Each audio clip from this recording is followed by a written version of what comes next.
اگر آپ کے ساتھ کوئی سختی کرے، آپ کو دکھ دے، زخم دے، اور پھر ایک دن آپ طاقت میں ہو تو آپ کیا کریں گے؟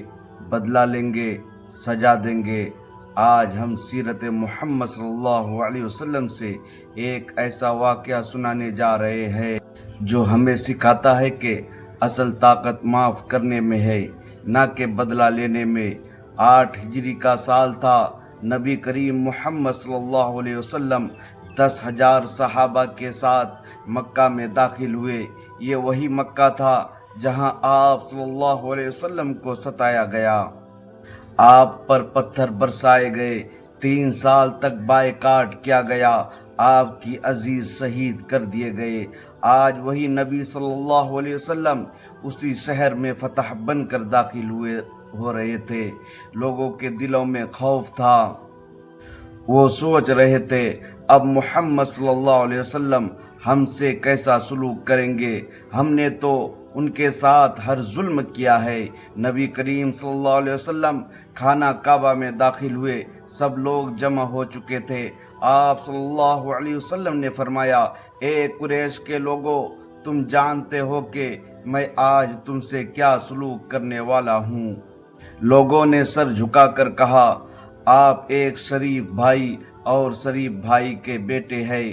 تب رسول اللہ صلی اللہ علیہ وسلم نے فرمایا، لا تثریب علیکم اليوم اذهبوا فانتم الطلقاء، آج تم پر کوئی ملامت نہیں، جاؤ تم سب آزاد ہو۔ سوچئے، وہ نبی صلی اللہ علیہ وسلم جنہیں نکالا گیا، ستایا گیا، آج ان کے پاس پورا اختیار تھا، لیکن آپ صلی اللہ علیہ وسلم نے بدلہ نہیں لیا بلکہ سب کو معاف کر دیا۔ کیوں؟ کیونکہ آپ صلی اللہ علیہ وسلم رحمت بن کر آئے تھے۔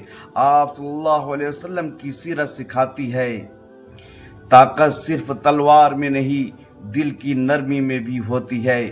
جب تم کسی کو معاف کرتے ہو تو صرف اسے نہیں، خود کو بھی آزاد کرتے ہو۔ اگر نبی صلی اللہ علیہ وسلم دشمن کو معاف کر سکتے ہیں تو ہم اپنے بھائی، اپنے دوست، اپنے رشتہ دار کو کیوں نہیں؟ آج سے وعدہ کرے کہ ہم معاف کرنا سیکھیں گے اور سیرت نبی صلی اللہ علیہ وسلم کو اپنی زندگی میں لائیں گے۔ معاف کرنا کمزوری نہیں، یہ نبیوں کی سنت ہے۔ اگر آپ کو ہماری ویڈیو اچھی لگی ہو تو سبسکرائب اور شیئر ضرور کریں۔ دین کی بات لوگوں تک پہنچانا بھی صدقہ جاریہ ہے۔